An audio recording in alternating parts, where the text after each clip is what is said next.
Shalom Bapak Ibu Saudara yang dikasihi Tuhan kita Yesus Kristus. Sejenak kita mendengar firman menyapa. Sebelumnya kita berdoa.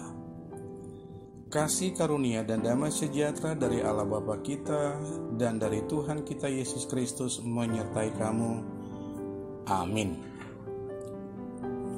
Firman menyapa hari ini Senin 21 Februari 2022 tertulis dalam kitab Hosea pasal 14 ayat 3. Saya akan membacanya, kita ikuti semua dalam hati masing-masing. Bawalah sertamu kata-kata penyesalan dan bertobatlah kepada Tuhan.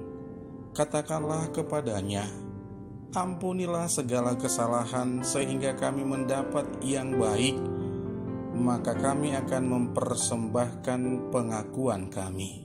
Demikian pembacaan firman Tuhan. Bapak Ibu Saudara yang dikasihi Tuhan kita Yesus Kristus, doa pertobatan adalah satu tahap dalam kehidupan kita. Karena pertobatan itu adalah proses,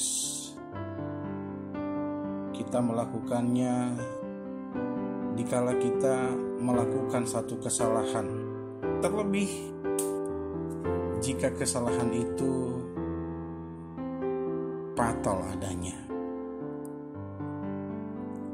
Perlu ada penyesalan yang benar-benar nyata, karena kita jika sungguh-sungguh bertobat menyesal, maka kita akan meninggalkan itu, meninggalkan kesalahan. Namun, jika kita tidak sungguh-sungguh, ada kemungkinan kita melakukan kesalahan yang lebih fatal lagi. Ketika kita sering menaikkan doa pertobatan, bahkan mungkin kita mengeluarkan air mata, hal itu merupakan hal yang wajar.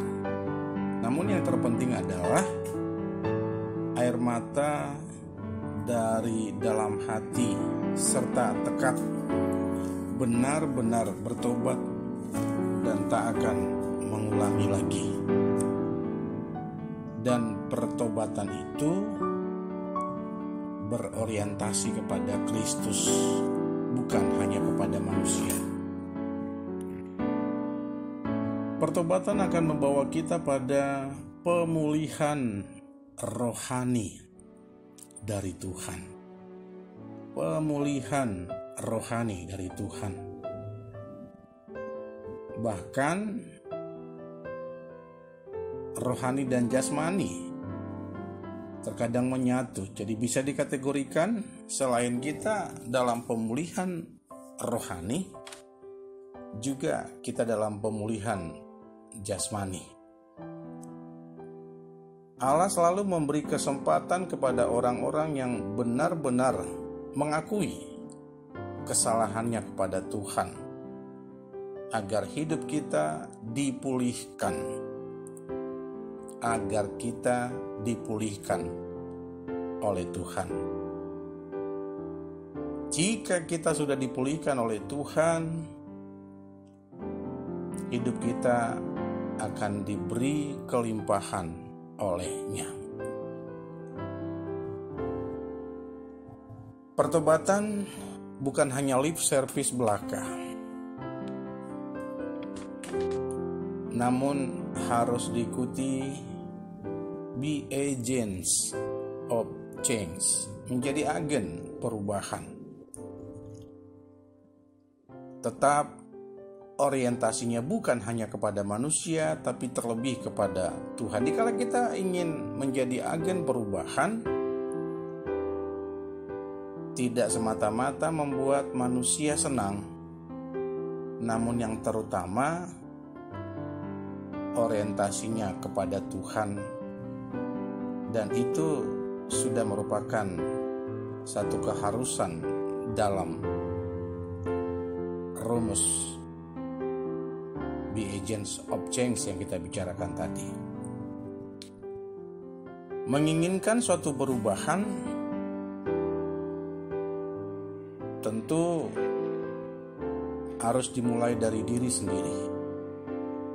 Tidak mungkin perubahan itu terjadi kalau tidak dimulai dari satu titik, katakan dari pribadi kita, dalam keluarga kita, juga dalam lingkungan gereja, lingkungan bermasyarakat.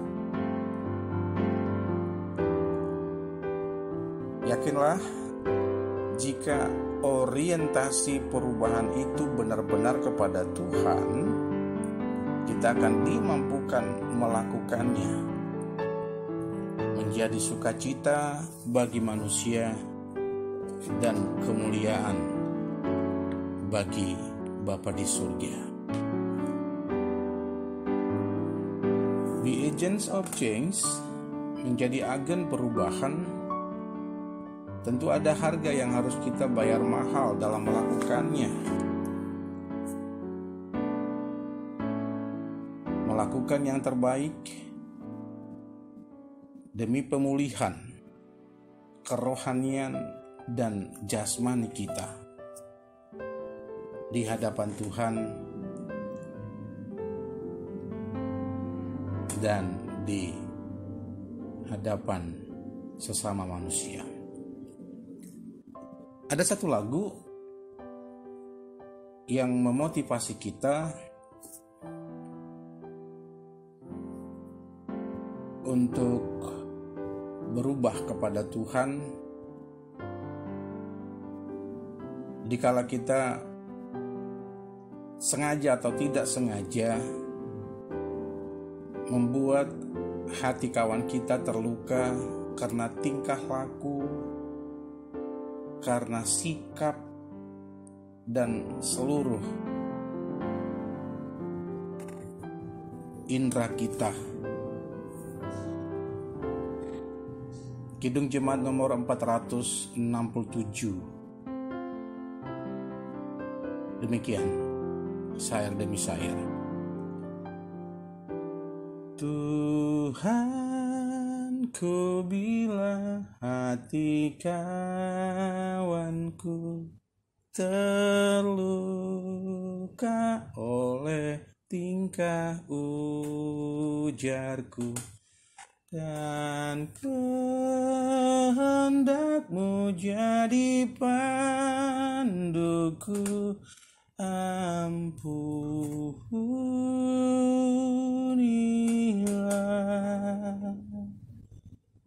Jikalau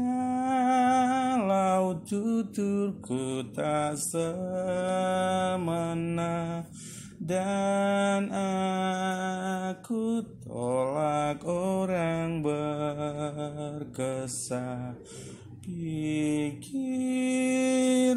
dan tuturku bercela, ampunilah.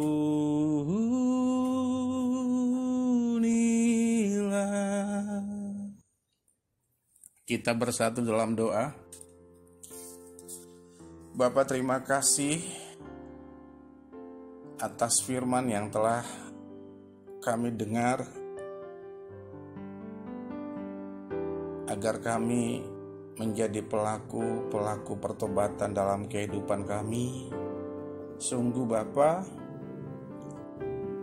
pertobatan itu adalah proses kehidupan, dan sebagai makhluk sosial, sadar atau tidak sadar, antara sesama kami, bisa membuat hati teman kami terluka karena perkataan, karena sikap dan tingkah laku kami. Sebagaimana Tuhan telah ajari kami untuk saling mengampuni satu dengan yang lain. Mampukan kami menjadi be agents of change, menjadi agen perubahan dalam kehidupan kami, yang kami mulai dari diri kami sendiri,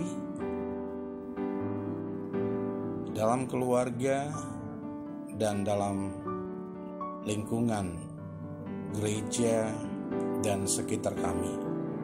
Terima kasih Bapa, dalam tangan-Mu kami serahkan seluruh anak-anak Tuhan, Jemaat AKBP Petojo, dari bayi, kanak-kanak, SD, SMP, SMA, perguruan tinggi, orang tua sampai lansia. Kami serahkan dalam tangan pengasihan-Mu senantiasa. Engkau melindungi dari pandemi Omikron yang masih ada. Biarlah senantiasa kami tetap kuat, kami punya iman, kami punya imun, dan kami merasa aman. Sehingga ketiganya kami miliki, punya iman, punya imun, dan punya rasa aman. Berdoa buat seluruh anak Tuhan yang dalam pergumulan pekerjaan. Biarlah Tuhan memberikan pekerjaan yang layak buat mereka. Indah pada waktunya akan Tuhan berikan. Juga kepada jemaat-Mu yang seharusnya sudah menikah, punya pasangan hidup, mari Engkau bantu Tuhan, sehingga waktunya mereka menemukan teman hidup mereka. Dikala sudah beberapa keluarga yang sudah lama mengikat satu keluarga, namun belum Tuhan anugerahkan buah hati yang mereka rindukan, mari Engkau Tuhan jamah suami dan istri, sehingga apapun kerinduan mereka untuk memiliki seorang anak ke depan, di waktu yang telah Tuhan tentukan, boleh mereka menerimanya. Dalam tangan pengasihan-Mu kami serahkan pimpinan gerejawi kami, pimpinan bangsa kami. Biarlah kebijakan demi kebijakan yang mereka lakukan untuk mengkondusifkan bangsa dan negara kami. Juga kepada seluruh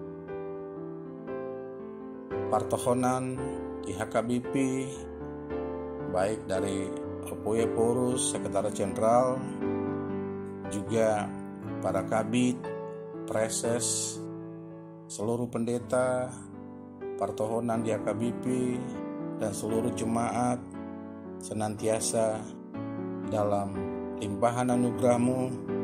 Biarlah senantiasa pimpinan Tuhan yang kami rasakan dalam kehidupan kami. Syukur, hormat, kemuliaan hanya bagi-Mu Tuhan Yesus. Dalam nama-Mu kami berdoa dan mengucap syukur. Amin. Shalom semuanya, selamat beraktivitas. Tuhan Yesus memberkati.